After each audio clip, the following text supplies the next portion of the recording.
Rourke didn't wake up again until morning, at which point he washed the gel out of his hair, clothes having returned to jeans and a dead happy-face t-shirt. Taking off towards school, he headed for the cafeteria where he figured Liz would be waiting. Eating an apple, she looked up and her expression brightened. "Hey there," he said as she reached out to hug him.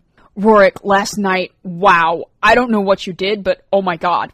Chuckling to himself, the smile that crossed his face was actually genuine. When the bell rang, they went their separate ways until gym class, where they were once again back at the bottom of the bleachers, jattering away. The rest of the day proceeded in much the same fashion, and as time went on and the days went by, the two of them began to garnish a reputation as a couple. Sam, of course, had continued to be a thorn in Rourke's side, although after what had happened at the dance, he seemed to exhibit less of an inclination to mess with him. Perhaps it was the scolding he'd gotten from Matt, or perhaps it was a combination of his own embarrassment, jealousy, and confusion. Ironically, Rourke and Liz only grew closer, while reports of missing children and pets began to grow further and further apart. It had been almost 2 weeks without incident, and Rourke had been showing up for all of his classes, haunting stairwells less and less, while Rose was becoming angrier and angrier. He seemed to be spending every waking moment with Liz and had completely forsaken his original intentions.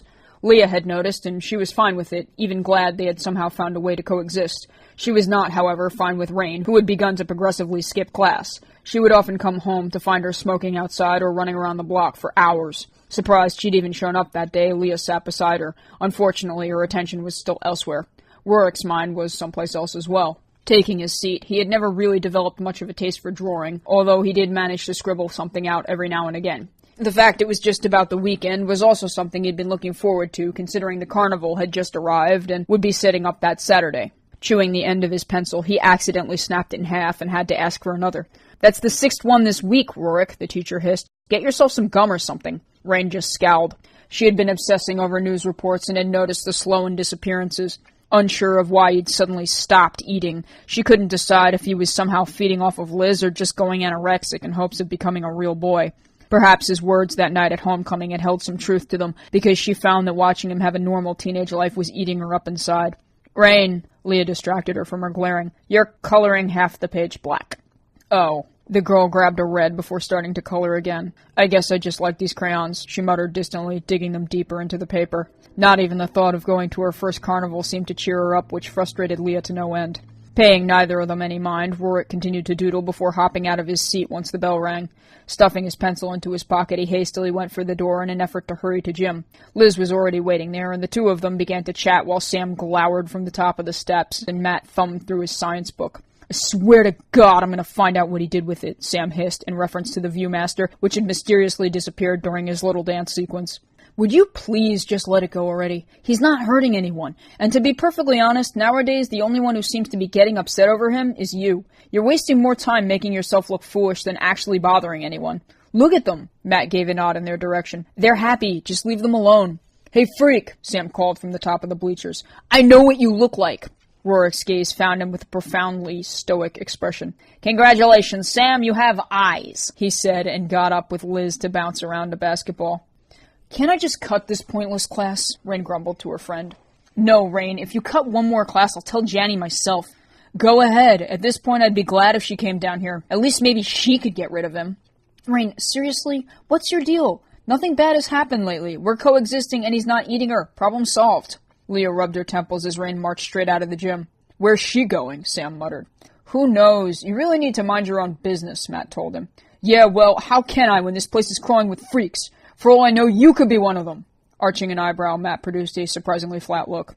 "Okay, maybe that is too brash," Sam admitted as he walked up to Leah. "Who pissed in her cereal this morning?" "Why do you care?" she asked waspishly.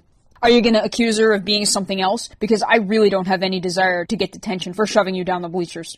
"It's not just me. People are starting to talk. There's been rumors going around that she's taking my place as school troublemaker. I got a reputation to keep here." "People talk about everything," Leah said stiffly. It wasn't news, of course. Her teammates had started questioning her judgment on Rain, wondering how they were even friends since Leah had always been such a good student. "She just skips. It's not a big deal. Half the kids do it." "Yeah, and haunts my staircases," Sam replied. "And she's well on her way to getting detention the way she just stormed out of here like that. Not to mention she's always staring at Rourke like she's going to burn a hole in the back of his skull.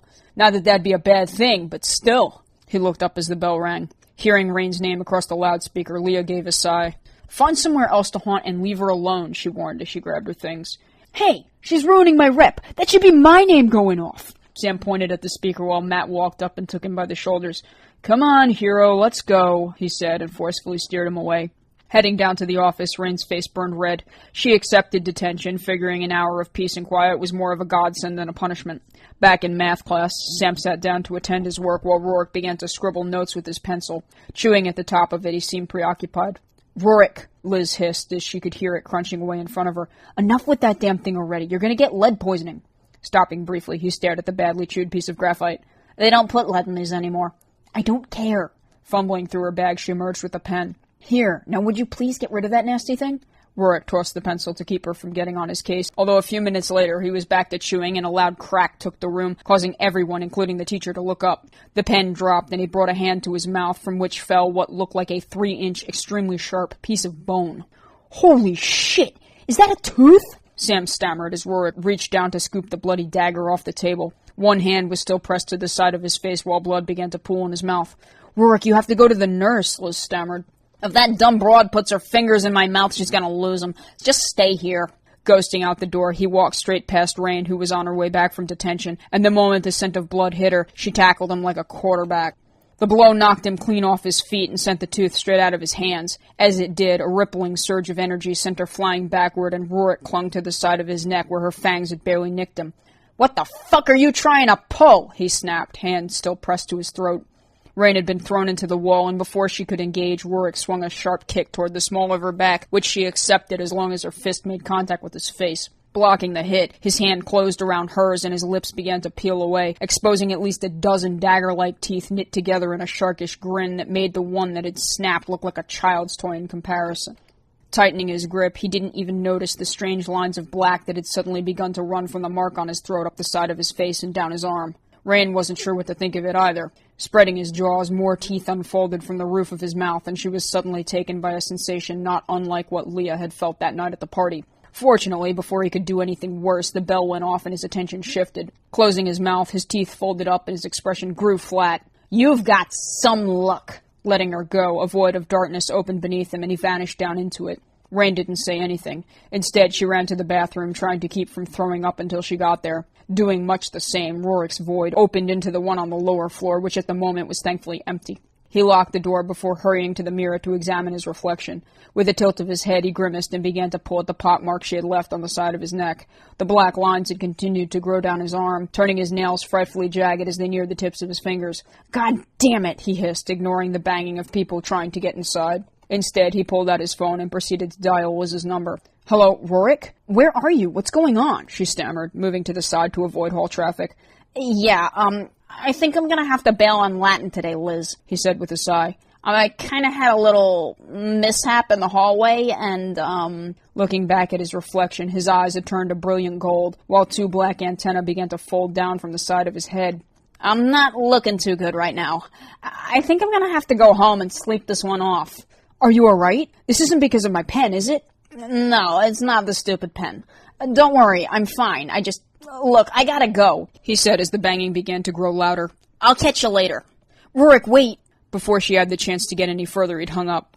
"What the hell was that about?" Sam asked, having followed her out of math after overhearing a bit of the conversation. "I don't know, Sam, but it doesn't involve you." Mocking her joshingly, he flipped her off and made for lunch before stopping in his tracks as he came across the splintered piece of Rourke's tooth. "Where's Rain?" Leah asked as she spotted him. "What happened?" Slowly getting up, he picked the tooth off the floor and held it out to her with narrowed eyes. "This happened. Rourke's tooth. Moron snapped it off with a pen. There was blood, Leah. Lots of it." "What's that supposed to mean?" she asked angrily. "I told you, she can't see blood or she gets sick." "Uh-huh. I heard Liz talking with that freak on the phone. He said something happened in the hallway, that he had to leave the school," Sam trailed when Rain stepped out of the bathroom. "Whoa. Was there a zombie apocalypse I wasn't told about?" "Fuck you," she said bluntly. Meanwhile, storming through the door of his own bedroom, antenna dragging along behind him, Rourke plopped face first into a pillow. How he'd managed to get back so quickly and without notice remained to be seen, although it probably had something to do with the fading portal of darkness closing behind him. Currently asleep at the foot of the bed, Rose looked up as the mattress wavered. "Eep! She bit me," he said through the pillow. "Eep! Not Liz, you idiot, the fucking goth chick. Ugh! It's gonna take hours for this to go away."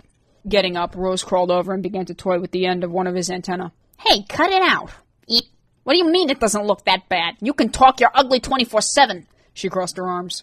Well, excuse me if I don't like having party streamers floating out of the back of my skull. Little bitch. Why the hell can't she just lay off? I lost control. Rain was shaking as Leah dragged her to the nurse. Did you bite him? She asked nervously.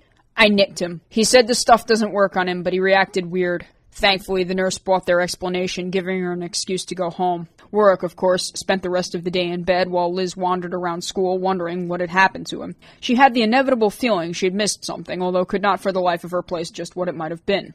Sam, on the other hand, gave Matt an earful over lunch, still holding on to the shattered piece of Warwick's tooth. Man, that is disgusting. Get rid of that thing before you get a disease. Look at this thing, dude! Sam thrust the tooth into his face. That came out of his mouth! I don't care where it came from, only where it's going. Matt suddenly snatched it and chucked it clean into the trash. Not cool, man. Could you please talk some sense into your friend? Leah asked as she walked by with her lunch tray. Matt offered a sigh while Sam proceeded to make a fool of himself by shuffling through the garbage.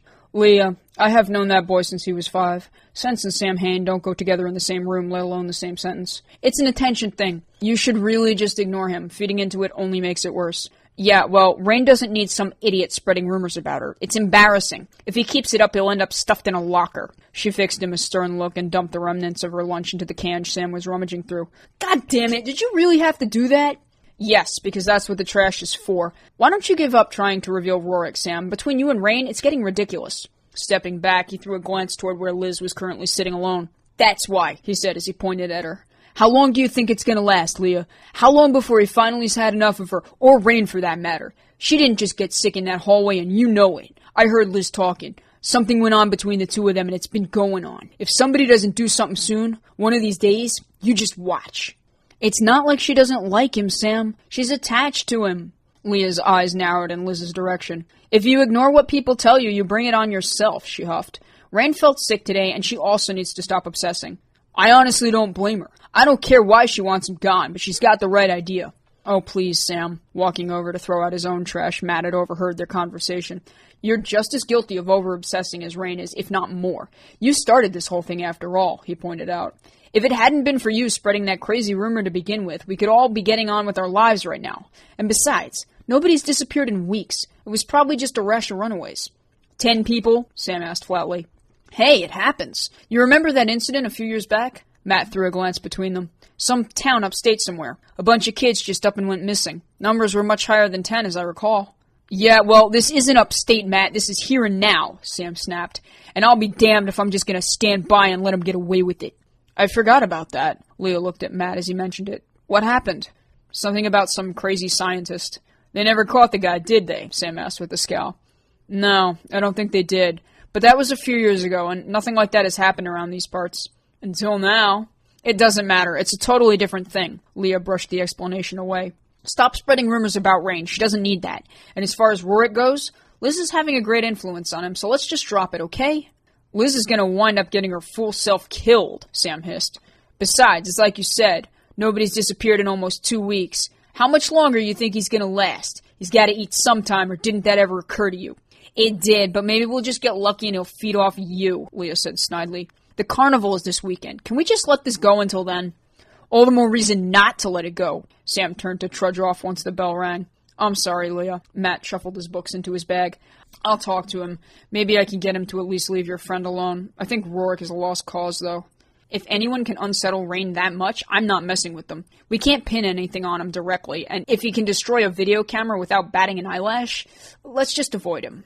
Unsure he actually believed that, Matt shook his head and hurried off, figuring it was best to agree to disagree and leave it at that. The rest of the day was uneventful. However, Liz had grown remarkably quiet in Latin and spent most of the period continuously glancing at her phone in hopes of seeing Rorik's number. When the bell finally rang, she was the first one out of her seat. Rushing to the door, she yanked it open and hurried toward her locker before heading off school grounds, straight in the direction of Rorik's house. Watching from the side of the gym wall, cigarette clutched loosely between 2 fingers, Sam took a long drag and shook his head.